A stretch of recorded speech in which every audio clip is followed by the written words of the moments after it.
Éclairage. Plein phare et contre-jour. Regard croisé sur l'actualité.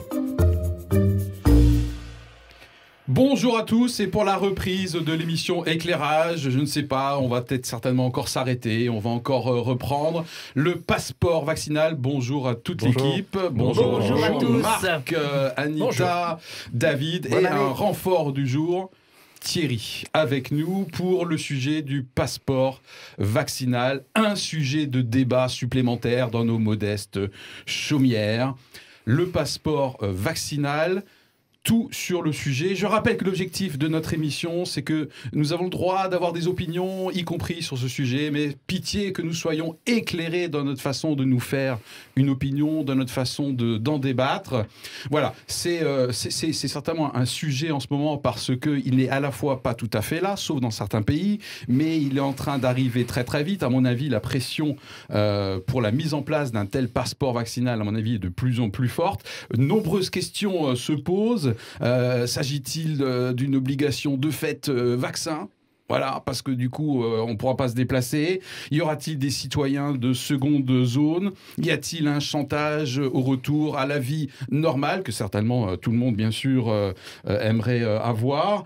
Va-t-on parler de discrimination négative ou au contraire d'incitation positive, c'est-à-dire d'avoir des récompenses pour ceux qui ont leur vaccin ? Voilà, autant de sujets, je suppose, qui peuvent alimenter nos conversations au coin du feu le soir. Je suis d'humeur cosy aujourd'hui. Ça donne envie.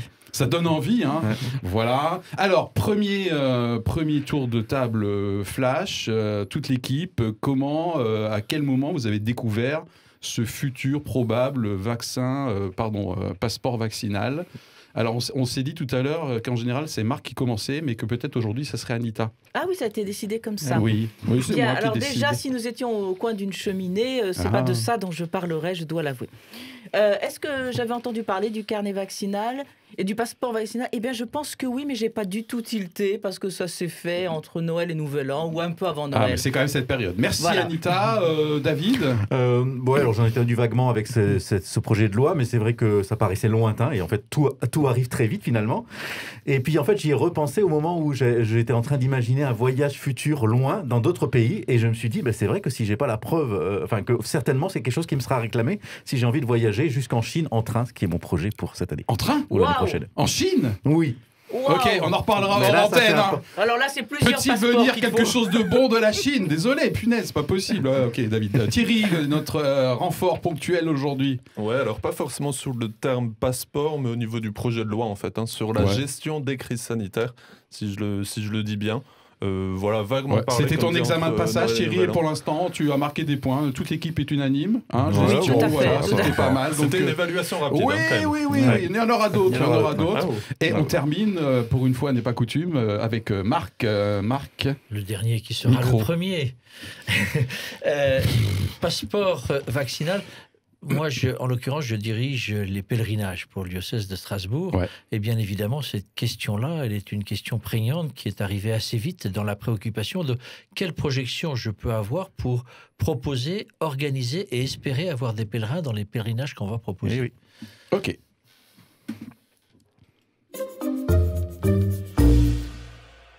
On commence toujours avec une première séquence, faits et contexte. Notre ambition, c'est que notre audience, et nous-mêmes par la même occasion, déjà, on pose les choses sur ce qui est. Donc pour l'instant, on n'est pas dans le débat d'opinion, on n'est même pas encore dans la polémique, ça je m'en charge, rassurez-vous, ça va venir très très vite, mais pour l'instant, on est sur les faits et les contextes, et depuis quelques mois maintenant, c'est un exercice collaboratif. Voilà, donc moi-même, je me suis noté quelques points qui me semblent utiles, et alors je crois qu'on est tous d'accord que quelque part, cette réalité, même si elle n'était pas formellement identifiée comme telle, c'est ce projet de loi entre Noël et Nouvel An sur la gestion pérenne des urgences sanitaire, projet de loi qui a fait beaucoup parler de lui, qui a été reporté, Olivier Véran l'a annoncé. Voilà, pour moi, le contexte, historiquement, c'est un petit peu ce projet de loi. Voilà, d'autres éclairages en termes de faits et de contexte. David a l'air chaud. Juste par rapport à ça, tu dis les urgences sanitaires, ça a vraiment été l'intitulé de ce projet de loi. Et non pas l'état d'urgence sanitaire. C'est ça, c'est-à-dire Bon, bien sûr, on peut polémiquer dessus, mais quand même, en fait, il y avait quand même un objectif légitime, c'était de savoir quel va être l'après-état d'urgence, puisqu'on ne peut pas être dans un état d'urgence permanent. Donc, il va bien y avoir une situation de renormalisation qui doit se faire, mais quand même, toujours avec certaines dispositions exceptionnelles qui doivent perdurer. Et donc, c'est cette problématique de passer d'un état d'urgence à un état normal, mais avec encore des urgences sanitaires. C'est subtil, mais finalement, juridiquement et constitutionnellement, c'est pas pareil. Ouais. Alors justement, on parlera des conséquences en droit. Est-ce qu'aujourd'hui, le droit est capable d'accueillir, entre guillemets, cette possibilité de subordonner l'accès à certains lieux au fait d'avoir son Stampfel? Alors ceux qui ne sont pas alsaciens, Stampfel, ça veut dire... Tampon, merci beaucoup. Non, mais parce que quand même, ça, c'est de la culture G, générale. Voilà, allez, d'autres faits et contextes autour de la table, moi, Marc. je veux bien poursuivre. Première chose, parce que là aussi, on est sur une période très courte avec cette crise sanitaire et cette pandémie de la Covid. Et en très peu de temps, les opinions et le regard que l'on porte sur la situation changent. Aujourd'hui, très clairement, on dit la seule manière de sortir de la confusion dans laquelle nous sommes, c'est le vaccin. Et donc, c'est de se dire, à partir de là, ce qui est mis en avant, c'est quand il y aura un pourcentage suffisamment important de la population qui sera vaccinée, on sortira des risques de pandémie. J'entends cela, et derrière, bien évidemment, c'est de se dire, mais comment on régule cela? Et qu'est-ce qui va permettre d'attester qu'une personne est vaccinée ou pas vaccinée? Dans l'idée du passeport, et le deuxième point, pour ne pas être trop long, je mettrai en avant... Il y a toujours 2 points avec Marc. Non, mais quand même des basiques. Je pourrais en avoir 3 ou 4. Mais c'est de dire, c'est pas quelque chose de nouveau. La question qui est posée... c'est la question globalement de certaines vaccinations pour se prémunir de maladies. Aujourd'hui, tout enfant doit être vacciné contre la poliomyélite, contre la diphtérie, contre le tétanos, contre la rougeole, etc. Et donc, c'est de se dire, il en va, c'est des choses qui sont passées dans le naturel, même si moi je me souviens, quand j'étais plus jeune, c'était des vrais... polémique à ce niveau-là. Faut-il être vacciné contre la poliomyélite, par exemple, ou pas? Voilà ce que j'ai à dire pour l'instant. Ok, vaccin DTP pour aller à l'école. Il existe aussi le vaccin contre la fièvre jaune, si vous voulez, en Guyane, par exemple. Donc, ce sont déjà des choses qui existent sur des restrictions ponctuelles. Thierry, fait et contexte, toujours. Ce qui moi, m'a frappé pour poser un peu le contexte aussi, c'est que c'est une question éminemment internationale aussi, parce qu'on parle de passeport. Quand on pense passeport, on pense voyage. Alors, il y a beaucoup de choses dans notre pays. On parlera peut-être d'autres pays, je ne sais pas, mais avec des accès aux lieux culturels, à des manifestations, à des choses comme ça. Mais c'est quand même important de dire que c'est une question internationale, donc c'est une question de coopération internationale. Est-ce qu'on va tous être d'accord sur une authenticité d'un passeport? Quelle forme de passeport? Est-ce que c'est numérique? Est-ce que c'est papier? Et aussi, donc on parle de passeport vaccinal, et il y en a certains qui disaient... le vaccin plus un test négatif, juste un test négatif, est-ce que ça va me permettre de... Je crois que j'ai entendu 6 mois, d'avoir 6 mois de liberté conditionnelle. Alors Thierry fait peut-être allusion à cette réalité du passeport qui est déjà une réalité dans certains pays. Et là, je pense qu'il pense à Israël, qui est le champion du monde de la vaccination au niveau nombre de personnes vaccinées par rapport à la population au total. Et ils ont un passeport vert, qui existe déjà aujourd'hui, et effectivement sur une période de 6 mois pour l'accès à certains lieux, en tout cas les lieux culturels. Thierry, merci pour ce côté plus international. Je crois qu'en termes de droit, à l'heure actuelle, c'est uniquement dans les transports, je parle en France maintenant, qu'aujourd'hui on peut subordonner l'accès au transport au fait d'être à jour de ces vaccins. Est-ce qu'il y a d'autres choses à dire sur les faits et les contextes? Peut-être pour compléter qu'effectivement, les débats sont allés très rapidement sur la question de ce passeport vaccinal, mais c'est au détour du texte de loi. C'est-à-dire, c'est à partir du moment où dans ce texte de loi qui allait être proposé, plutôt un projet de loi qui allait être proposé, où il était évoqué de vérifier effectivement la santé, l'état sanitaire ou au regard de la vaccination de personnes, que tout d'un coup est sorti le débat de la vaccination et du passeport de vaccination. Et je pense qu'effectivement, il y a eu là de nouveau, je pense, d'après moi, en termes de communication, quelque chose qui personnellement ne m'a pas convenu. Commençons par le début. Est-ce que oui ou non la vaccination est obligatoire? Est-ce qu'elle est utile à l'ensemble de la population ou pas? Et ensuite, ça vient presque de soi. Si on a un carnet de vaccination, on peut le présenter. Entre autres. Petit rappel de droit constitutionnel, on appelle projet de loi dès lors qu'il est proposé par le gouvernement et proposition de loi dès lors que ce sont les parlementaires qui le proposent. Voilà, j'ai fait mon petit... Et dans la polémique qui est née de cette proposition de loi, il me semblait, et j'ai pas bien compris ça, mais peut-être vous pouvez le confirmer, qu'il était question que ce projet de loi puisse être décidé par décret et non pas seulement par le Parlement. On reprochait que en fait, ces propositions-là ne soient pas forcément soumises au Parlement, mais peut-être que j'ai mal lu ou il y a un article qui était imprécis. Un des points importants, c'est... considérant que ce sont des mesures d'urgence, il n'y aurait pas besoin d'un passage par le Parlement et donc par un dialogue, par une concertation avec les élus parlementaires pour qu'il y ait adoption. Et en l'occurrence, donc, on passe par décret. Et là, c'était une mise en avant très claire de se dire, mais on a dans des dispositions qui vont vers un système dictatorial, hein, on a employé souvent ce mot-là, et non pas vers une concertation démocratique. Ouais. On respire, tranquille. Pour rebondir notamment sur ce que Thierry dit, et toujours dans notre partie fait et contexte, avant qu'on passe à la confession, par exemple, à Los Angeles, tous les utilisateurs de smartphones Apple peuvent disposer d'une preuve numérique comme quoi ils ont été vaccinés. Donc, alors c'est une initiative privée, là, en l'occurrence, d'accord ? Mais il commence à y avoir déjà des réponses à la question de comment on va faire pour authentifier. D'accord ? Donc là, on prend cet exemple.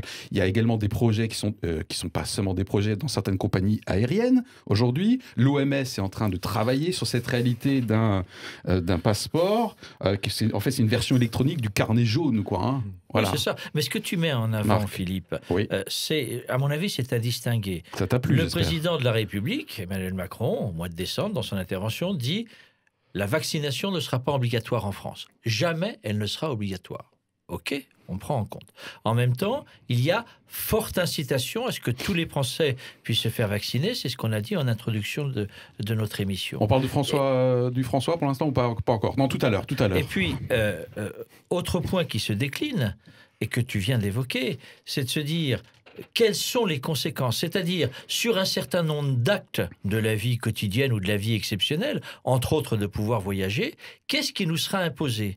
Si effectivement prendre l'avion nécessite qu'on puisse avoir une attestation de vaccination, est-ce que ça ne rend pas obligatoire la vaccination ? De fait, parce que sinon, il y aura ségrégation, un certain nombre pourront, d'autres ne pourront pas. Donc les questions se posent à ce niveau-là. C'est-à-dire que la mise en place d'une attestation et donc d'un passeport, elle paraît logique. Les conséquences dans la répercussion de notre manière de vivre, c'est autre chose. Ok. Sauf s'il y a toujours la possibilité de produire un test PCR, ce qui est le cas aujourd'hui. Donc ça veut dire que effectivement, ça n'est pas la seule solution pour attester qu'on n'est pas contagieux, le vaccin, puisqu'il y a aussi toujours la possibilité de se faire cureter le nez plusieurs fois par semaine pour pouvoir prouver qu'on n'est pas contagieux. Oh, David Présenté comme ça, c'est pas grave du tout.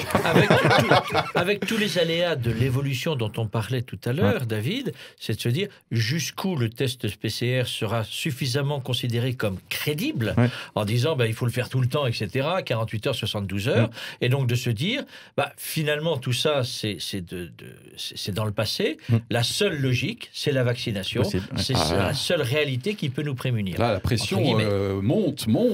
Alors, juste peut-être pour résumer, j'ai trouvé intéressant dans la revue de presse que nous avons tous parcourue, surtout Thierry qui voulait vraiment faire le bon élève, parce que nous, avec les années, peut-être, on fait genre, on est installé, on est dans l'équipe et tout, là, on y arrive. Voilà, mais Thierry, bon élève, il a super bien préparé, c'est génial. Ça met un peu de pression quand même. Ça met un peu de pression, la seconde évaluation va arriver.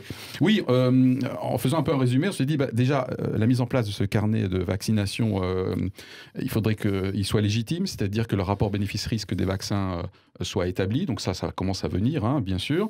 Ensuite, en termes de justice, il faudrait que tout le monde ait eu l'occasion de se faire vacciner. Donc je pense que ce n'est pas pour l'instant le cas, en tout cas en France, où on est, je crois, à 140 000 à peu près vaccinés, là, au moment de l'enregistrement de cette émission. Il faudra peut-être prévoir des dérogations. Ensuite, le champ d'application, quels lieux ou quels voyages seront concernés, et puis après, les modalités de contrôle. Est-ce que ça sera papier, est-ce que ça sera numérique ? Et là, pour l'instant, je ne rentre pas dans ce qui peut potentiellement faire fantasmer vous et moi, certainement, sur effectivement le fait d'avoir des modalités de contrôle facilitées, parce que le passeport serait numérique, parce qu'il serait implanté. Voilà. Bon, on passe à la confession. Vous êtes chaud, là ? Ouais. Non, mais c'est surtout moi qui dois être chaud, en fait. Vas-y. Confesse-toi. Éclairage. Plein phare et contre-jour. Regard croisé sur l'actualité. La confession. Eh bien, en guise de confession, je vais un peu vous dévoiler quel est mon état d'esprit actuel. Et s'il vous plaît, faites genre « Ah, on est surpris, Philippe !» Hein? Voilà, faites comme si c'était vraiment un scoop. Depuis 1 an, avec ce passeport vaccinal en plus, c'est vraiment un sale temps pour tout le monde, et notamment pour les rebelles. Et la confession que je fais, c'est que je suis un petit peu rebelle. Voilà. Oh, on est surpris. Oui, tu le fais très très bien, Marc. Voilà.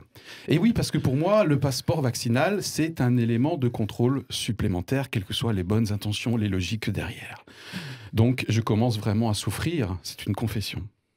Mais là, il y a une part de moi qui se dit « Philippe, relax. Arrête de t'informer, arrête de regarder les actualités, c'est anxiogène. Et puis arrête de t'alimenter de tout ce qui pourrait alimenter des complots. » Ah, ça aussi c'est anxiogène. Une petite parenthèse. Moi je trouve que la plupart des théories du complot sont cons. Mais pour moi, ça serait quand même très naïf de penser qu'il n'y a aucun complot actuellement sur Terre, au sens action intentionnelle et concertée de certains dirigeants qui ont une idéologie et qui aimeraient amener le monde vers un certain endroit. Il suffit de voir Davos et notamment M. Klaus Schwab avec son bouquin sur le Grand Reset. Et ça, c'est pas de la fake news. Ok, mais bon, peu importe. Donc, cette part de Philippe qui se dit « Relax, Philippe, tu te fais un Netflix et tu prends un verre de vin supplémentaire le soir. Relax, tout va bien se passer. » Et une autre part de moi, bien entendu, à laquelle vous vous attendez, et peut-être qui vous fait peur, c'est la part de moi qui est très connectée, qui passe beaucoup de temps à lire la presse sur l'écran, plusieurs fois par jour, et puis qui se targue, cette part de moi, toujours d'avoir une sensibilité un peu géostratégique, une vision globale et spirituelle, hein, puisque je suis chrétien évangélique. Et du coup, qu'est-ce qui se dessine dans cette partie chez moi ? Notamment avec ce passeport vaccinal, eh bien, c'est que toutes les mesures pour la santé de tous, anti-Covid, sont en train, d'après moi, hein, bien sûr, c'est un billet d'humeur, hein, voilà, dessiner un monde eh bien, qui me plaît pas, en fait. Voilà, ça me plaît pas, et ça commence même à sentir, pour moi, dangereusement mauvais. Pourquoi ? Parce que ce monde, j'y vois beaucoup de peur, de culpabilisation, de manipulation, volontaire ou pas, de délation aussi. Je trouve qu'il y a une culture de délation. Pendant les fêtes, hein, c'était assez prégnant. De contrôle aussi, beaucoup de contrôle. Alors, le rebelle chez moi, de contrôle avec un État que je trouve de plus en plus nourricier, merci pour les primes, et normatif. Ceux qui sont fans d'analyse transactionnelle ont reconnu ces termes-là, du contrôle et aussi de l'autocontrôle. Et alors là, ça commence vraiment à me faire flipper. J'ai une anecdote qui me vient. J'ai pu sauver une formation d'entreprise il y a quelques semaines. Et puis, on avait convenu avec les participants autour de la table de formation, distance bien sûr, que nous pouvions enlever le masque lorsque nous étions assis à table, autour de la table, avec beaucoup d'espace d'ailleurs. Et puis, on le remettait pour nous déplacer, pour aller aux toilettes ou pour chercher un café. Et puis là, une participante, pour faire 2 mètres, a oublié de mettre son masque. Et donc, la scène à laquelle j'ai assisté, c'est qu'elle s'était pliée en 2 avec la main devant la bouche, devant le main, presque genre j'excuse. Et puis, elle était là pour pas que des postillons nous rejoignent. Et là, je me suis dit, waouh! Est-ce que c'est vraiment un monde dans lequel j'ai en train de vivre avec ce genre d'autocontrôle ? Je pourrais multiplier ce genre d'exemples. Bref, voilà, c'est ma confession. Cette partie de là est franchement inquiète. Et parce que je vois poindre, et là, me dit non, Philippe, là, franchement, t'exagères. Ok, puisqu'on parle de contrôle. Pour moi, j'ai peur que le remède soit pire que le mal. Et pour faire un vers, pour terminer, qu'on passe à du contrôle social. Confession terminée, je vous laisse juger. J'avais dit que j'avais changé, mais pas tant que ça finalement. Hein. C'est incroyable quand même, comme quoi les années passent et les émotions restent. Bien, alors j'ai pas mal de sujets que j'aborde là-dedans, mais j'ai rebondi aussi sur ce que vous avez partagé tout à l'heure. Une réaction à chaud par rapport à un point ou un autre que j'ai évoqué. D'accord, de désaccord, ça résonne pas. Anita ? Oui, je pense en fait qu'il y a un mélange d'enjeux actuellement. Et que par rapport à un problème de santé qui pourrait être traité de façon, raisonnable, On pourrait dire il y a un danger pour la santé, on peut passer à la vaccination, on peut se protéger sans en faire autant d'histoires. Et je me demande s'il n'y a pas aussi une amplification, une dramatisation de la situation en dehors de l'aspect sanitaire. Et en même temps, j'ai dit mélange d'enjeux, parce que oui, effectivement, j'ai l'impression d'être dans une situation de plus en plus liberticide. Donc effectivement, je rejoins cette espèce d'ambivalence, enfin moi que je ressens et que je vis, qui est de dire mais essayons d'être raisonnables quelque part. Traitons problème de santé, traitons-le comme un problème de santé. On n'est pas là pour le nier. Quand on a un gouvernement, quand on a un Premier ministre qui ne cesse de proposer des lois qu'il voudrait passer outre au débat des élus, moi, ça m'embête. Voilà. Mais en même temps, quand je vois que nous sommes aussi avec des enjeux économiques, et comme on l'a évoqué tout à l'heure, qu'on peut avoir des compagnies aériennes qui disent « nous voulons mettre en place un passeport vaccinal pour pouvoir permettre la reprise des voyages », mais en même temps, j'entends ce qu'ils disent. Donc je me dis, il faut peut-être quand même qu'on entende à la fois ce débat et qu'on prenne des décisions au lieu d'aller comme ça, oui, on y va, non, on n'y va pas, etc. Ça m'énerve un peu, je dois l'avouer. Oh, avec son ton raisonnable, ça l'énerve quand même un petit peu. Ok. Thierry ? Oui, moi ça fait écho en moi, il y a c'est sûr une sorte d'anxiété ou de peur de dans quel monde on vit ou dans quel monde on va vivre par la suite. Et cette ambivalence, c'est sûr, avec ce fait de dire, on va devoir s'adapter, en fait. Je me dis, on sait apprendre à vivre avec, c'est une expression qui arrive assez souvent en ce moment. Voilà. Je me dis, s'il y a, il y a un an et demi, 2 ans, on m'avait dit qu'on allait être confiné pendant 3 mois, 4 mois, 5 mois, si on cumule les deux. Je pense qu'on n'en aurait pas voulu, et on n'en a pas voulu, et peut-être qu'on l'a mal vécu aussi. Mais il y a quelque part une suite, entre guillemets, logique, ce qui ne veut pas dire non plus de se dire, c'est la suite logique, donc je m'y soustrais et je ne donne pas mon avis. Mais c'est clair qu'il y a une forme d'anxiété, et moi, ça me parle surtout sur ce côté... ta conclusion aussi sur le contrôle social. La Chine, ils sont hyper là-dedans. Nous, on est plus subtil parce qu'on est occidental et puis on est démocratique. C'est un peu plus déguisé quand même. Mais voilà. Ok. Bon, en tout cas, c'est une opinion. Et je rigole parce que Thierry, il a pris des notes. Il y a même du stabilo jaune sur ses notes et tout. Et franchement, il a fait super bien. J'arrête un peu. Ouais, David. Ça me dérange pas. Moi, j'entends plusieurs fois ce terme de rébellion, là, d'esprit rebelle. Ça m'interroge beaucoup quand même parce que c'est comme si on ne pouvait pas se rebeller à plusieurs ensemble, en fait. C'est-à-dire, c'est comme si c'était une posture personnelle et que je rencontre beaucoup. C'est-à-dire qu'à partir du moment où on n'est plus minoritaire, c'est comme si la rébellion n'avait pas de valeur ou était moins noble. Et je me dis, peut-être qu'on peut aussi imaginer qu'on peut se rebeller à beaucoup contre une situation et que ça amoindrit pas notre valeur personnelle de faire comme d'autres personnes. On peut avoir une version supérieure de la rébellion que la résistance intérieure est, je dirais presque individuelle ou voire égocentrique. Que ce soit par rapport à cet enjeu sanitaire actuel, que ce soit par rapport à tous les autres enjeux qui nécessitent des transformations collectives, qui nécessitent des sacrifices personnels de chacun, mais qu'on n'arrivera à endurer que si on le fait de façon globale et de façon partagée.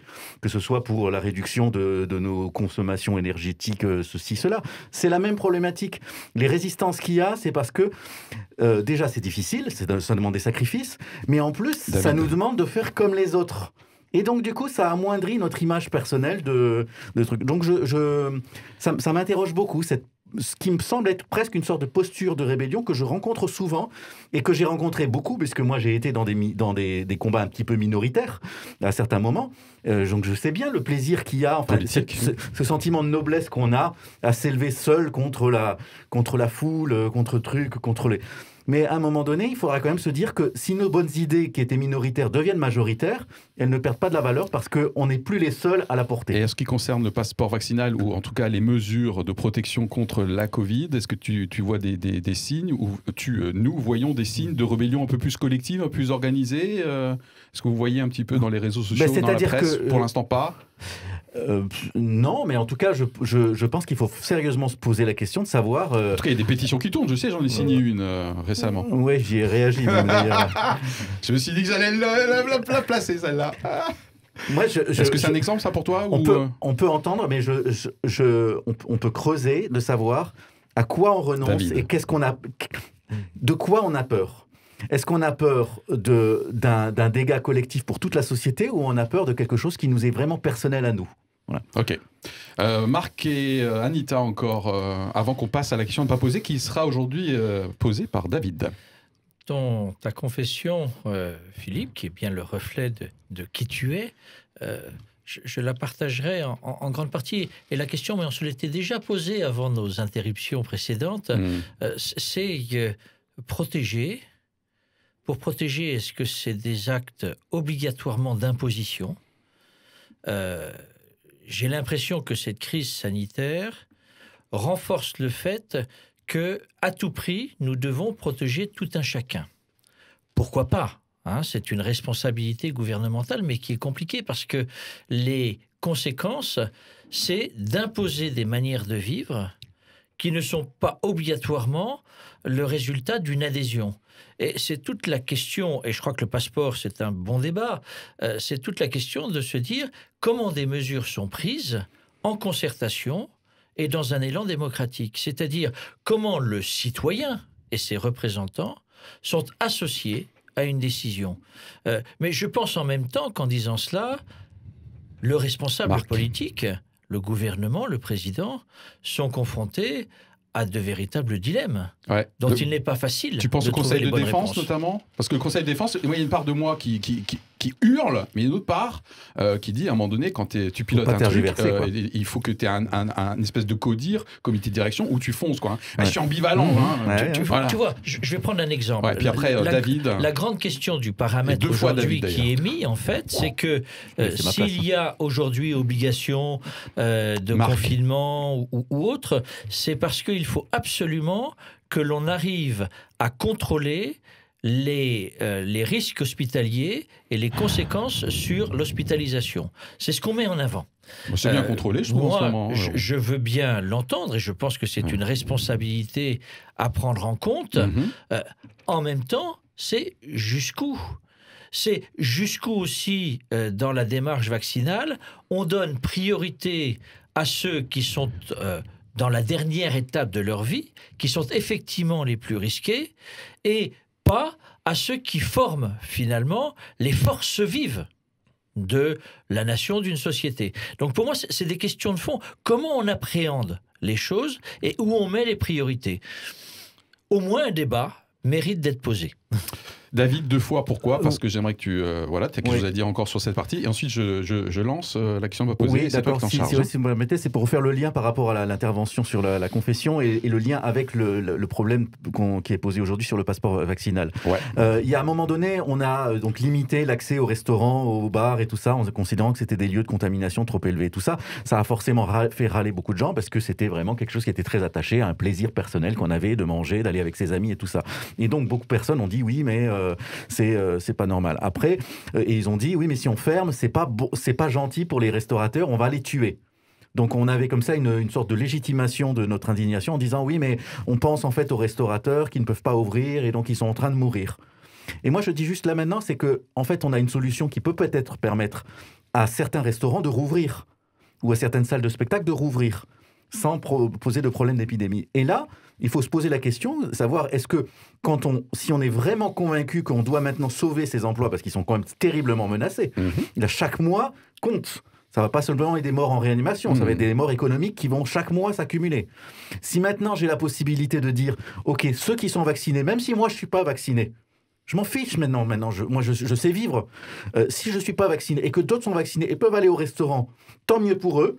Mais surtout, tant mieux pour le restaurateur qui souffre. C'est le sens de... Je veux dire, c'est là que la rébellion, à un moment donné, de se dire « Non, moi », je veux dire, ok, on a tous un moi.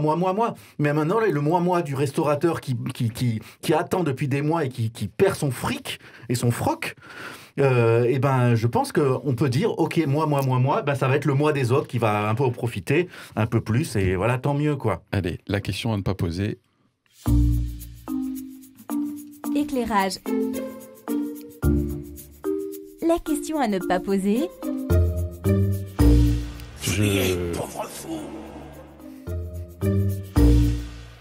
Je rappelle le principe. Une question qui va être posée, à ne pas poser, mais qui va quand même être posée par David, et qui va expliquer pourquoi il nous la pose. Un tour de table flash de chacun. Oui, non, peut-être, je sais pas. Et ensuite, un petit développement avant de terminer avec la dernière partie. David.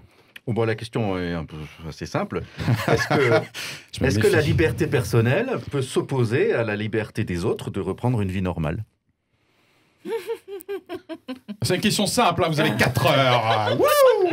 Voilà, parce que c'est vrai qu'effectivement, il y a des questions de liberté personnelle et en même temps, chacun est dépendant en fait de la collaboration des autres pour retrouver une vie normale et donc une liberté d'agir. Tour de table flash. La question de la liberté personnelle, est-ce qu'elle peut s'opposer à la liberté de tout le monde ? Des autres, voilà, c'est ça. Ok. Non mais Thierry, tu crois quoi là ? C'est troisième évaluation. Non, mais je vais essayer de m'en sortir.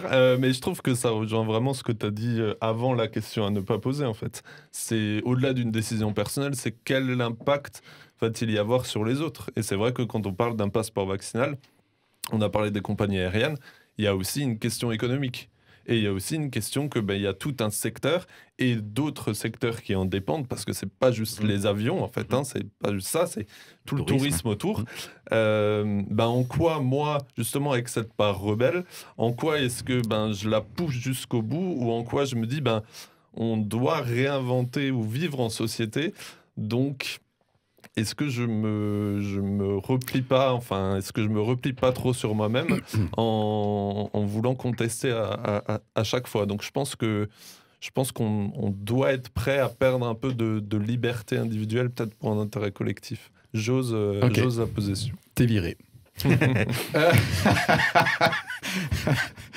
toute façon, il n'est pas de contrat de travail pour l'instant. Marc ? La question que tu poses, David, c'est une question éternelle. C'est la question de notre humanité, de la réalité de ce qui nous fait être humain. En quoi ma liberté seule, j'allais dire même si la question se posait uniquement sur qu'est-ce qu'est ma liberté, comment je peux la vivre, si elle ne s'inscrit pas dans un environnement et dans la relation et le lien à l'autre, elle n'a aucun intérêt. Elle ne se vit pas, à mon avis, en tant que telle. C'est comment ma liberté se construit dans l'attention et dans la relation que j'ai avec l'autre. Et je trouve que ce que nous vivons aujourd'hui est intéressant pour dire quelles vont être demain les pratiques, aujourd'hui et demain, les pratiques que je peux mettre en œuvre pour collectivement faire face à des questions essentielles de vie et de mort qui se posent à notre société. Et donc, comment je suis, dans ma propre liberté, à même de pouvoir répondre à des enjeux qui me dépassent. Anita et ensuite Philippe. Tu te donnes la parole aussi, c'est parfait. Et bien sûr, David pourra clôturer. Moi, je dirais que c'est le principe même de la démocratie, d'une démocratie, c'est qu'en réalité, nous sommes sur la gestion d'une liberté, qu'on va s'attribuer collectivement, mais ce qui veut dire qu'il y a aussi des limites à certaines libertés individuelles. Je ne peux pas, dans une société démocratique, faire tout ce que je veux. Ou si je fais tout ce que je veux et que j'outrepasse un certain nombre de règles, eh bien, je peux être sanctionné. Voilà. Donc, en réalité, on est bien sur un équilibre permanent et qui n'est jamais gagné. Parce qu'effectivement, il ne s'agit pas que ça se fasse au détriment d'un collectivisme. Mais par contre, il s'agit de voir en quoi, à certains moments, je vais peut-être, moi, minimiser ma part de liberté individuelle ou personnelle pour pouvoir permettre à un collectif de vivre ensemble. Donc je pense que ça n'est jamais complètement gagné. Mais je pense qu'en réalité, nous ne sommes jamais complètement libres. Et en même temps, nous sommes toujours libres de faire des choix. C'est ça la vraie liberté. Non, je disais, Philippe prend la parole, mais je voudrais rajouter un petit point après. Il y a eu un langage des signes pendant quelques temps. On s'entraîne avec Marc. Non, ça va, purée. Oui, alors moi je déteste les situations dans lesquelles j'ai ce dilemme en fait. Voilà, je reconnais. Et concrètement, dans la situation là, je préférerais largement, peut-être que mon opinion n'est pas valuable, mais je préférerais qu'on soit plutôt dans l'augmentation des capacités hospitalières, dans le traitement, plutôt que de me mettre dans ce genre de dilemme, à titre personnel, voilà. Et j'aimerais qu'on arrête de me bassiner avec le nombre de cas. Le virus circule. Oui, c'est vrai, ça on est au courant, voilà. Maintenant, est-ce qu'il est aussi grave qu'il faille me mettre dans ce dilemme ? C'est ça la question, quoi. On revient pas mal en arrière, là. Oui, ok, bon voilà, mais donc j'aime pas ce dilemme. J'aime pas vivre dans une société dans laquelle j'aurai régulièrement, bien sûr, ce genre de dilemme, sinon je me mets tout seul comme Tom Hanks sur une île avec Wilson, quoi. Et après David, puisqu'on aura clôturé notre tour du coup suite à ta question, David. Je vais être un peu provocant par rapport au sujet qui nous anime aujourd'hui, c'est-à-dire le passeport vaccinal. admettons que ce passeport soit obligatoire, que pour X raisons, je ne veuille pas me faire vacciner. Oui. C'est ma liberté.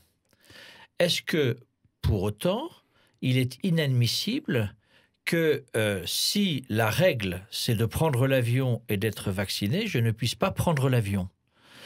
La question se pose là. Pour moi, je peux être libre de ne pas me vacciner, mais je sais que cet acte-là de liberté que je pose peut avoir des conséquences dans une réalité sociale qui pose des bases différentes de ce que ma propre liberté veut développer. Ok, merci. David. Moi, je pense que ce qui ne va pas produire des résistances inutiles et consommatrices d'énergie pour rien, c'est d'une part, si on donne les moyens d'exercer la liberté. Je donne un exemple, la radio Arc-en-Ciel a la liberté d'expression d'utiliser la radio. Mais l'État a permis à cette radio d'exercer cette liberté en donnant des subventions aussi. Okay. Voilà. Nous avons la liberté d'être vaccinés ou pas vaccinés, nous avons la liberté de décider d'être vaccinés, mais l'État nous permet d'y accéder gratuitement. Donc c'est universel. L'exercice d'une liberté permet... En France. Voilà, il faut aussi s'assurer que tout le monde peut exercer cette liberté-là. Donc ça, c'est important. À l'inverse, il est important aussi de ne pas coincer les gens dans des situations où, comme tu dis, il n'y a pas de dilemme finalement. On est obligé. Ces sentiments-là créent des réactions de défense. On est acculé et ça, en général, on mord quand on est acculé. Voilà.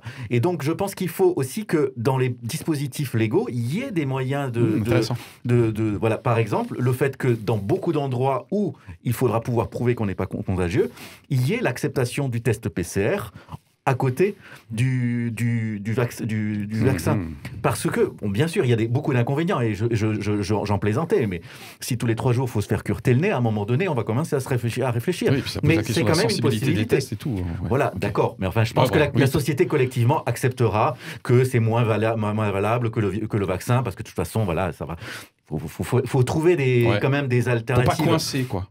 Voilà, ça veut dire effectivement il ne faut pas empêcher, alors je dirais accéder à certaines salles, accéder à des restaurants, peut-être que ça va être les premières choses où ça va être un peu dur si on prouve pas qu'on a ça, mais ça peut être aussi quand même d'accepter de laisser ses coordonnées de toute façon dans tous les cas pour pouvoir être joint si jamais on n'est qu'à contact dans le restaurant et tout ça. C'est-à-dire qu'il faut trouver quand même des façons que tout le monde puisse rentrer avec quelques particularités. Et il y a un point très important, c'est qu'il y a des personnes qui ne pourront pas être vaccinées parce qu'il y a des contre-indications. Et il ne faut pas qu'elles soient stigmatisées. Les dérogations dont on parlait tout à l'heure, peut-être. Alors même, il suffirait qu'elles montrent un truc, mais d'une certaine façon, c'est un peu humiliant de dire « je suis malade, je suis cela ». Donc il faut que ce soit facilité, ça. Donc il faut trouver des petites choses qui lèvent la pression, quoi. Okay. Enfin, moi, je voudrais quand même reprendre l'exemple de la polio, par exemple. Oui, et ensuite, le vaccin contre la polio, qui était rendu obligatoire et qui faisait qu'un enfant ne pouvait pas rentrer à l'école s'il n'avait pas ce vaccin-là, mais ça a permis d'arrêter totalement la propagation de la polio. Et Dieu sait s'il y a 50 ans, c'était des drames familiaux terribles. Donc, voilà, je crois qu'à un moment donné, c'est aussi de se dire la réalité scientifique nous amène des instruments qui permettent de résorber des drames au cœur de notre société. Il y en aura d'autres demain, il faudra trouver d'autres solutions. Jésus revient. Éclairage. Plein phare et contre-jour. Regard croisé sur l'actualité. Jésus revient.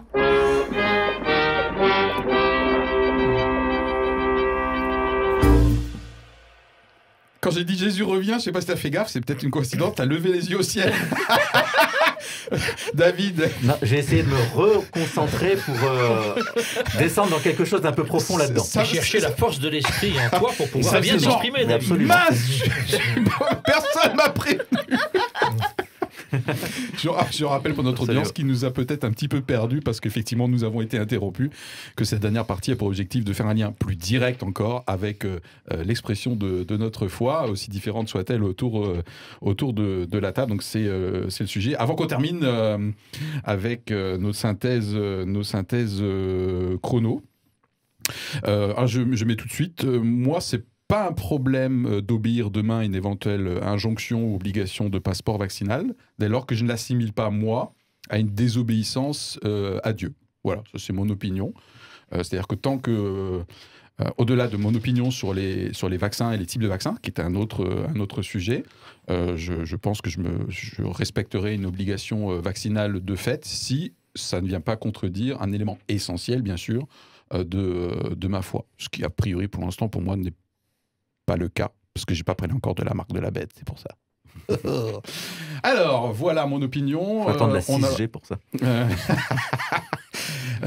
Thierry, ça te parle, cette partie-là, par rapport à ta foi? Il y a des liens, tu l'as évoqué un petit peu indirectement tout à l'heure suite à ma confession. C'est une question difficile, ça c'est sûr. Je te rejoins un peu sur le fait de en quoi est-ce que ça va rentrer en contradiction avec ce que je pense, avec ce que je crois. Mais aussi de la peur que ça peut générer. Et en quoi est-ce que dans la peur que tous ces débats-là, alors aujourd'hui c'est le passeport vaccinal, mais il y en a eu d'autres avant, et il y en aura d'autres après. En quoi est-ce que cette peur-là, cette anxiété-là, et finalement, en fait, c'est une question, pour moi qui suis peut-être un peu plus jeune que vous, désolé pour le petit pic, mais dans quel... Pardon. On est d'accord tous? Oui, okay. Là, on est d'accord, il est mort. C'est le mot de trop, là. Non, mais dans quel monde je vais vivre, ou dans quel monde on va vivre, si on prend une question collective. Et dans cette dimension, qu'est-ce qu'il y aura après? Dans cette dimension donc éminemment aussi spirituelle, je sais que j'ai quelque chose en quoi je peux mettre cette peur et je peux mettre cette anxiété. Et donc ça me, personnellement moi ça me permet aussi de prendre un peu de hauteur. C'est pas que je vais nier la réalité. Je vais prendre un peu de hauteur et de me dire je veux pas être juste dans une confrontation, juste dans ça va mal aller, ça va mal aller, ça va mal aller. Même si effectivement l'avenir n'est pas tout rose dans ce qu'on nous prédit. Mais en tout cas, moi, ça m'aide là-dedans. Donc, ta foi te permet d'avoir un refuge, à un moment donné, il y a un recul, en fait, aussi. Hein, bien sûr, sans nier forcément. Voilà, mais pas forcément une réponse claire et nette sur oui ou non vaccin, oui ou non passeport vaccinal, oui ou non. D'accord, très bien. On a peu de temps. D'ailleurs, je crois que je vais zapper les synthèses chrono. David, tu as l'air... Oui, je pense que c'est difficile de parler au-delà de soi-même, en fait. Enfin, de vraiment essayer d'imaginer ce que... C'est de nombreux chrétiens se posent des questions, clairement. Parce que je pense qu'on a quand même une préoccupation supra-personnelle qui est de dire comment la société évolue. Est-ce qu'on est en train de consentir à quelque chose qui va amener l'humanité dans un âge sombre et qui est comme ça des gens qui seraient des robots. Enfin voilà, il y a une sorte d'imaginaire comme ça qui s'active et sur lequel on veut se faire. Et en même temps, on sait très bien que il y a cette double position dont nous parle l'Évangile, c'est-à-dire d'être dans le monde, mais pas du monde, c'est-à-dire d'y être attaché et en même temps de laisser quand même filer un petit peu les choses, c'est-à-dire de mettre son calme, sa sérénité dans autre chose que dans une certaine idée de la société. Et voilà, et je me dis que d'une certaine façon, on doit consentir à des choses parce qu'on sent vaguement l'intérêt collectif. En même temps, on veut dire l'importance de nos valeurs et en même temps, on a quand même un moi qui doit exister, même si on sait qu'on n'est rien, qu'on n'est pas grand-chose. Voilà. Quand même, ce moi-là est important aussi. C'est-à-dire que notre individualité a une importance. Voilà, c'est compliqué et je ne sais pas exactement comment le formuler dans la foi, mais je pense que cette expression « vous êtes dans le monde, mais pas du monde », je pense qu'elle résume un petit peu tout. Ok. Anita et ensuite Marc, et on terminera en fait. Trois points. D'une part, 3 points. D'une part, je note Anita. Dans la Bible l'intérêt par rapport à la santé collective. On voit que dans l'Ancien Testament, les lois qui avaient été données par Dieu à Moïse notamment comprenaient tout un tas de lois, de règles plutôt. Qui étaient très révolutionnaires d'ailleurs par rapport aux autres peuples. Quant à l'hygiène et donc à la partie sanitaire de la vie en commun. Donc c'est là où nous avons un exemple de liberté entre guillemets individuelle qui se resitue dans un ensemble qui était tu dois faire telle chose, laver de telle façon, faire tes besoins à l'extérieur, etc. Voilà, bon. Donc déjà, on voit bien que la Bible a cet intérêt de la santé collective. Deuxièmement, le deuxième point, c'est l'intérêt supérieur d'autrui. Ça, c'est dans le Nouveau Testament où nous sommes invités à considérer non pas uniquement nos intérêts, mais l'intérêt de l'autre. Donc, en quoi, par exemple, la vaccination peut-elle être aussi utile si je me fais vacciner ? En quoi c'est utile pour les autres et inversement. Et le troisième point, pour moi, c'est la prière. Moi, je ne vois pas l'avenir sombre par rapport à cette maladie. Je prie pour que ce soit du côté divin ou du côté humain, mais que nous puissions contenir et dépasser ce stade. Voilà. Ok. Nous avons Merci, très peu de temps. Anita. Première chose à affirmer, Marc. ce que nous vivons comme crise sanitaire ne vient pas de Dieu. Ça n'est pas Dieu qui vient nous punir de notre mauvaise manière de vivre en nous envoyant la Covid. Ça, je crois que c'est important de le rappeler. Et ça amène le deuxième point, et ça c'est au cœur de l'Évangile, en lien avec ce que disait Anita. Notre attention de chrétiens, c'est de se dire comment mon voisin, comment mon frère et ma sœur souffrent, comment je suis capable d'écouter leur souffrance et comment je suis capable de les accompagner dans leur guérison. Ça, c'est le cœur de l'Évangile et je crois que c'est ce à quoi on est invité. Alors, comment ça se traduit ? Ça, très concrètement, je crois que c'est l'enjeu de l'engagement des chrétiens dans la société, mais c'est aussi peut-être notre participation à la vie démocratique pour dire le point essentiel, c'est d'aller vers un mieux-être, d'aller vers une joie de vivre, que la vie l'emporte sur la mort. Et je dirais du coup, pour terminer, attention à notre témoignage dans ce genre de débat en tant que chrétien et d'avoir un bon équilibre entre à la fois garder du discernement et notamment du discernement spirituel et en même temps de ne pas passer pour des rigolos. Et de ne pas diaboliser et de garder un bon témoignage. J'étais vraiment ravi de revivre cette émission avec toute l'équipe renforcée. Merci à vous de nous suivre et à très bientôt pour une prochaine émission. Au revoir à toute l'équipe. Au revoir. Salut. Au revoir. Allez, on va le garder Thierry peut-être quand même. Allez, au revoir. Éclairage, plein phare et contre-jour. Regard croisé sur l'actualité.